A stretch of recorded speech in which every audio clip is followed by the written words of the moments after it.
Hello, everybody. Jean McDonald here with Transition Tip Tuesday.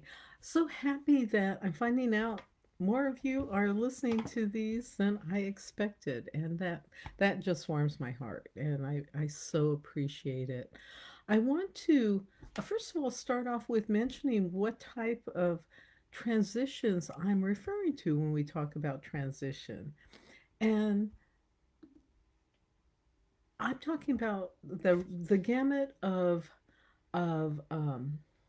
scheduled or purposeful transitions, such as marriage, extending your family, working on a new career, moving to a new place. Those type of deliberate transitions.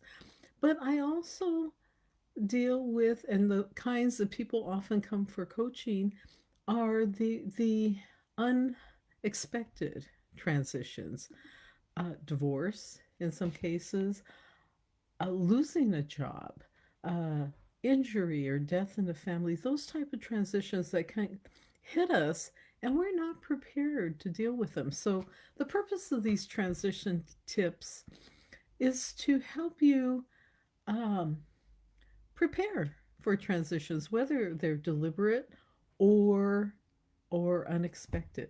So on that note, I wanted to talk a bit today about scheduling and saying no to things. I did a 5 day course with Tony Robbins this weekend, and that always motivates me to get things done and try some new things and get involved. But, sometimes we say yes to too many things, and then we find that we're not getting anything done because we're not finishing any of these things that we start.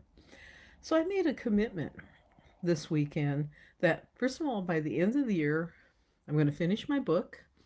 I'm going to create a course on how to be a patient advocate, and I'm going to talk a little bit about that before the end of this call. And thirdly, I've got to focus on my health because being a caregiver, going through a transition this last year of care, first of all, moving my brother to Washington State, now getting him settled in his own home, I ended up gaining weight and not taking care of myself as I should. So now the commitment is to do that. So, you know, when we whether it's a transition or daily life, when we start to say yes to too many things or we find that we're overwhelmed all the time, that's when we have to make our not to do list. I heard that term this weekend. We're always doing our to-do list. Let's make a list of the things that we're not going to do. And that list can be some projects that maybe we just really don't want to do. We can either hire someone to do them, or is it really that important to get it done? Maybe just let go of that project altogether. So, um, So, talking back about being a patient advocate, I'm going to create a short little course for people that are new at being patient advocates. And the reason for this is the patient advocate role, you become that bridge between your loved one, the patient, and the medical system, the doctors, the nurses, the healthcare professionals that are caring for for your loved one. And when you're new to that role, sometimes we want to just take that passive seat. We show up to the appointments, but we're not really listening. We we're there just to kind of be a person in the room. Well, that's okay, except that your loved one, in going through this transition in their health, need another set of ears because they're listening through their emotions, their fears, their confusion about what's going on with them. And so you need to be that objective set of ears. And I know with my brother, we've gone through a couple appointments where we get out and I've heard a whole different story from the doctor than he has. And this next appointment, he's got one coming up. I'm actually going to record everything that the doctor says and ask those questions that there still seems to be confusion about. So you're there to interpret what the doctor is saying for your family member, for your friend. But on the other side of the story is you also need to be that voice to get the right information to the doctor. Oftentimes, my brother forgets things that happened to him the months between appointments. And he's getting better about writing a diary, keeping a, a list of what's going on. But sometimes he gets in the appointment, he's talking about things some point, well, that's not what I've heard from you all month, and now you're telling the doctor this. When my mother, this was decades ago, my mother had cancer.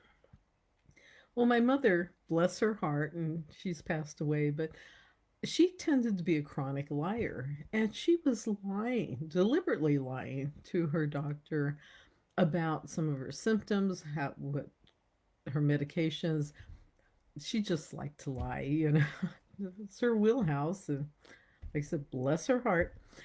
And I had to actually make appointments with the doctor to just be with the doctor one on one because he knew she was lying. He could see what was going on, and he couldn't get the truth out of her. So, as a patient advocate, I had to meet with the doctor separately without her and go over what I was observing, what I was seeing as what she was going through.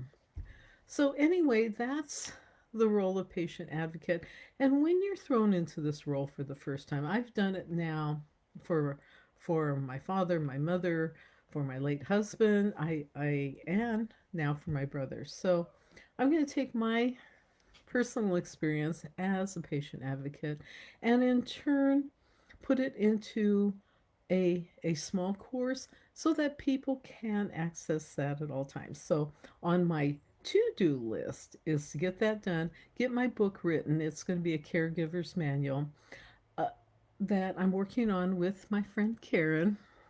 And this caregiver's manual is about kind of the how to on being a caregiver for the first time, but also how to keep that role from bringing you down. I'm using the phrase care without despair as the main theme of this book.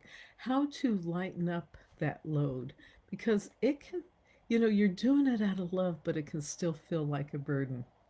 So, those are the two of my to dos. The other one is work on my own health, and the rest is going to be on my not to do list for the rest of the year. And then starting in 2023, I've got a whole new set of plans, goals, and deadlines. So, with that, I'm going to say goodbye for now. Please go to jeanmcdonald.com and sign up if you don't receive my weekly emails. I always have information there. They used to be the same thing I talked about on Tuesdays, but now they are about um, different topics. So you get kind of two transition tips each week if you get the newsletter. So go to jeanmcdonald.com, and here on Facebook and my website, I'll have more information about new things coming up, workshops, caregiver support groups, and of course, transition tips. Thank you for watching today. Take care. Have a great day. Bye bye.